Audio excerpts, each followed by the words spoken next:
اب یہاں پر میں آخری صرف 10-15 منٹ میں اس بات کو کنکلوڈ کر دوں.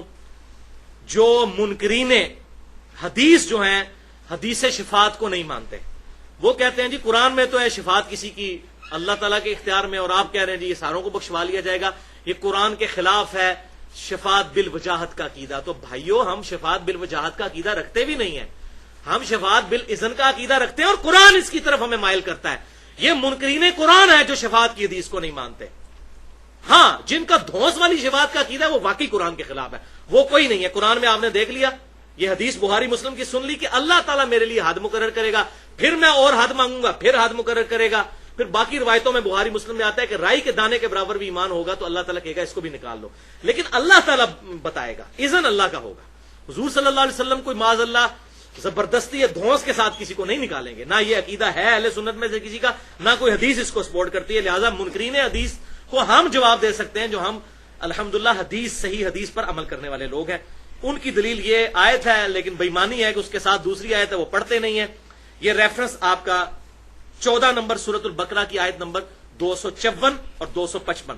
255 تو آیت الکرسی ہے، 254 سن لیں. بسم اللہ الرحمن الرحیم.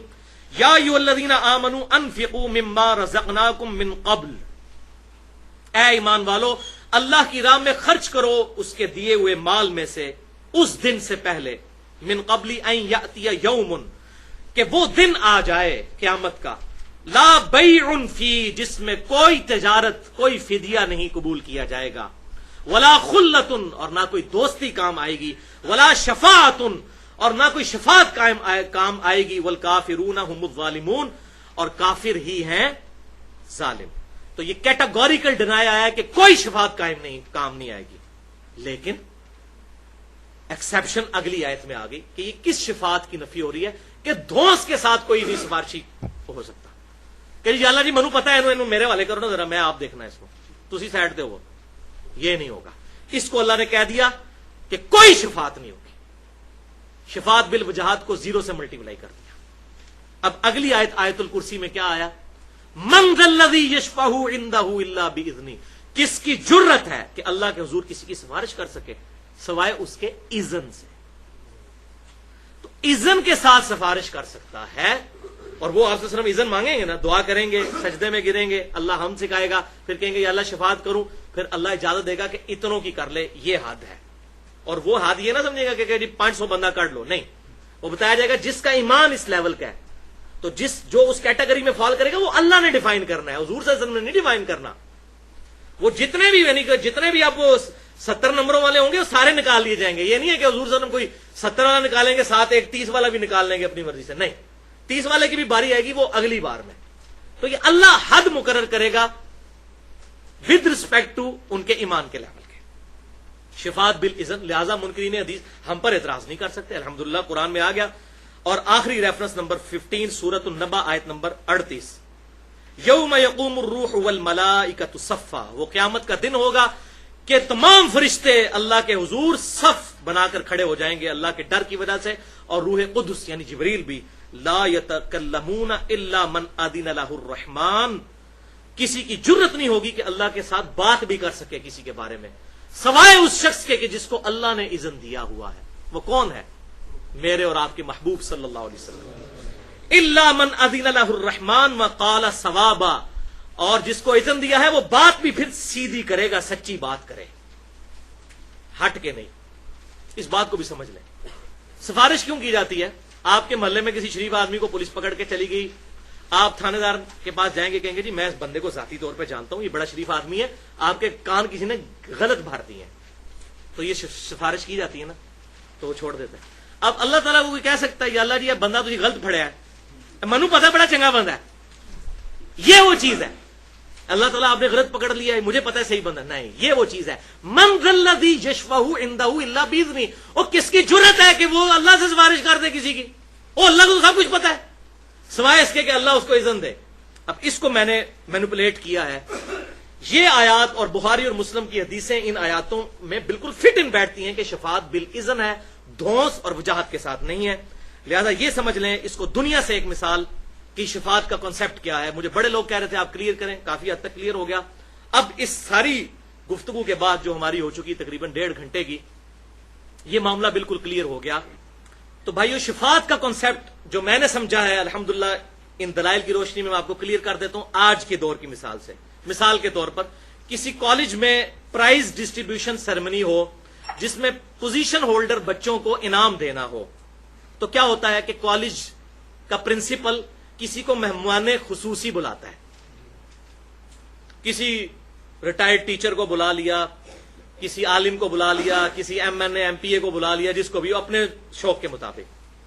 پھر جب وہ لائک سٹوڈنٹس کو کپ دیتا ہے پرنسپل, جو کالج کے پیسوں سے خریدے گئے ہوتے ہیں, اس کا آنر پرنسپل اور کالج ہوتا ہے, اور کالج کے بیہاف پہ پرنسپل.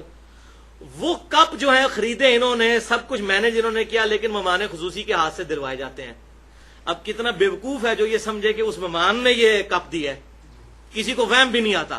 سب کو پتا ہوتا ہے کہ اس مہمان کی عزت افزائی کی گئی ہے, دینے والا یہ پرنسپل اور یہ سکول ہے. بالکل اس طریقے سے ہمارے محبوب صلی اللہ علیہ وسلم کو کوئی اس کے ساتھ ریزیمبلنس میں نہیں کر رہا, یہ سمجھانے کے لیے تھا, اس کو کوئی آپس میں میچ نہیں, اینالوجی نہیں بنانی. آپ صلی اللہ علیہ وسلم کو اللہ تعالیٰ نے قیامت کے دن کا مہمان خصوصی بنایا ہے, مقام محمودہ. سب کہیں گے یار دیکھو یہ کتنا مرتبے والا ہے کہ اس پوری انسانیت میں, اربوں خربوں کی انسانیت میں یہ شخص ہے جس کے ہاتھوں سے اللہ تعالیٰ نے جنت کے ٹکٹ لوگوں کو بٹوائے ہیں. لیکن دینے والا کون ہے؟ اللہ. اس لیے ہم شفاعت کی دعا اللہ سے کریں گے کہ اللہ تعالیٰ ہمیں اپنے محبوب صلی اللہ علیہ وسلم کی شفاعت نصیب فرمائے, آمین. یہ معاملہ کلیئر ہو گیا. اب آخر میں ایمان تازہ کرنے کے لیے 3 حدیثیں, اور اس پہ ہماری گفتگو انشاءاللہ کنکلوڈ. شفاعت کی بات ہوئی ہے تو یہ 3 حدیثوں کے بغیر یہ شفاعت کی گفتگو نامکمل ہے. پہلی حدیث صحیح بخاری اور صحیح مسلم کی متفق علیہ حدیث ہے. بخاری میں 614, مسلم میں 849 الفاظ مسلم کے ہیں. آپ صلی اللہ علیہ وسلم نے فرمایا کہ جو شخص اذان کا جواب دے, اور اذان کا جواب بھی صحیح مسلم میں ہے کہ جو مؤذن الفاظ کہتا ہے وہی الفاظ آپ نے ریپیٹ کرنے ہیں. حی علی الصلاح حی علی الفلاح پہ لا حول ولا قوت الا باللہ کہنا ہے. جب وہ مؤذن اذان کہے اور وہ اذان کا جواب دے, سننے والا نمبر 1 یہ کام کرے. نمبر 2 پھر مجھ پر درود شریف پڑھے, اور جو مجھ پر 1 دفعہ درود پڑھے گا اللہ اس پر 10 رحمتیں نازل فرمائے گا. اور پھر تیسرا کام کرے, اللہ کے حضور میرے لیے مقام وسیلہ کی دعا کرے. وہ مقام وسیلہ جہاں پر آپ صلی اللہ علیہ وسلم کو مقام محمود وہ عطا فرمانا ہے, جو اس کائنات میں ایک ہی شخص کو ملنا ہے, اور میں اللہ سے امید کرتا ہوں وہ شخص میں ہوں, جو میرے لیے الوسیلہ کی دعا کرے گا. قیامت والے دن میری شفاعت, قیامت والے دن میری شفاعت اس کے لیے حلال ہو جائے گی.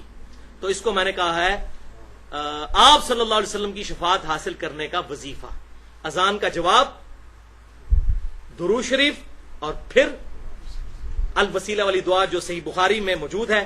اللہم رب هذه الدعوة التامة والصلاة القائمة آت محمدا الوسیلة والفضیلة وابعثه مقاما محمودا الذی وعدته. یہاں تک بخاری میں ہے, اور اگلے الفاظ سنن کبریٰ البیہقی میں صحیح سند کے ساتھ ہیں. انک لا تخلف المیعاد, بے شک تو اپنے وعدے کی خلاف ورزی نہیں کرتا. تو باقی اس میں جو باقی لوگوں نے الفاظ ایڈ کر دیے ہیں وہ درجات رفیع اور باقی الفاظ یہ کہیں ثابت نہیں ہے. اتنے ہی ہیں. وسیلہ پر میری گفتگو ہے 1.5 گھنٹے کی. مسئلہ نمبر 43 وسیلہ اور توسل کے صحیح احکام و مسائل, اس میں بھی میں نے یہ حدیث الحمدللہ ڈیٹیل سے بیان کی ہے. دوسری حدیث جامعہ ترمذی اور سنن ابی داؤد کی رکت انگیز حدیث. ترمذی میں 2435, ابی داؤد میں 4739. آپ صلی اللہ علیہ وسلم نے فرمایا کہ میری شفاعت قیامت کے دن میری امت کے گناہ کبیرہ کرنے والے لوگوں کے لیے بھی قبول کی جائے گی. گناہ کبیرہ کرنے والوں.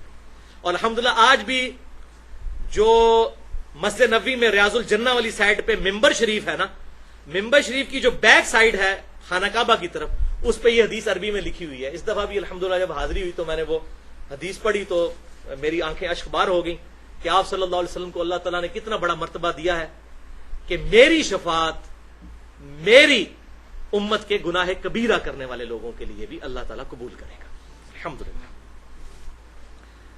اور تیسری اور آخری حدیث جامعہ ترمذی میں ہے, رکت انگیز حدیث ہے, انٹرنیشنل نمبرنگ کے مطابق 2433.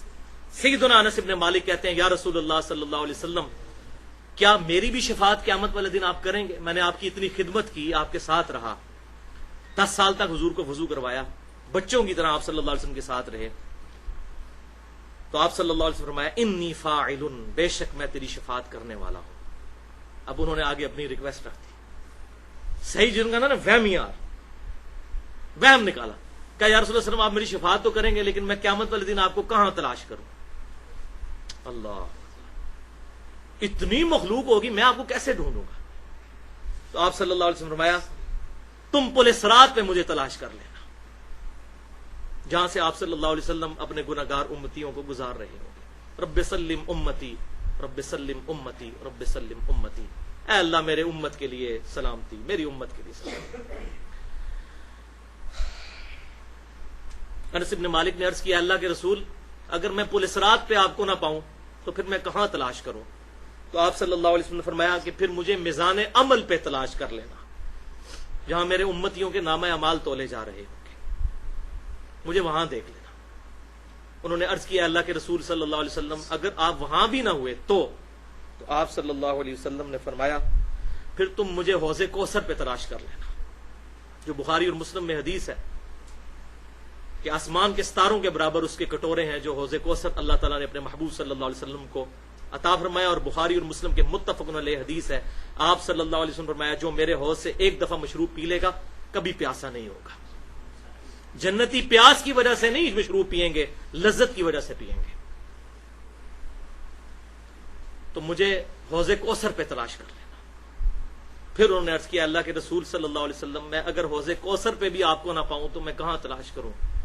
تو آپ صلی اللہ علیہ وسلم نے فرمایا اے انس، مجھے تم ان 3 جگہوں کے علاوہ کسی جگہ پر نہیں پاؤ گے، میں ان 3 ہی جگہوں میں سے کسی ایک جگہ پر ہوں گا. اللہ.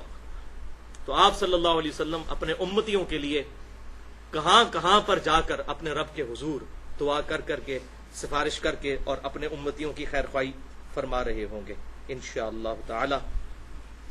اللہ تعالیٰ سے دعا ہے کہ اللہ تعالیٰ قیامت والے دن ہمیں، ہمارے ماں باپ کو، ہمارے بیوی بچوں کو، ہمارے رشتہ داروں کو، بلکہ دنیا کے ہر مسلمان کو جس نے ایک دفعہ بھی کلمہ پڑھا، اپنے محبوب صلی اللہ علیہ وسلم کی شفاعت نصیب فرمائے اور شرک سے محفوظ کرتے ہوئے اس شفاعت کا اہل بھی بنائے. آمین. اور اللہ تعالیٰ پھر شفاعت کے بعد آپ صلی اللہ علیہ وسلم کے مبارک قدموں میں جنت الفردوس میں جگہ عطا فرمائے. آمین ثم آمین. اللہ تعالیٰ سے دعا ہے جو حق بات میں نے کہی اللہ تعالیٰ ہمارے دلوں میں راسخ فرمائے، اور اگر جذبات میں میرے منہ سے کوئی غلط بات نکل گئی تو اللہ تعالیٰ ہمارے دلوں سے محو کر دے، ہمیں کتاب و سنت کی تعلیمات پر عمل کر کے دوسرے بھائیوں تک پہنچانے کی توفیق عطا فرمائے. سبحانک اللہم و بحمدک، اشہد ان لا الہ الا انت، استغفرک و اتوب الیک، وما علینا الا البلاغ المبین.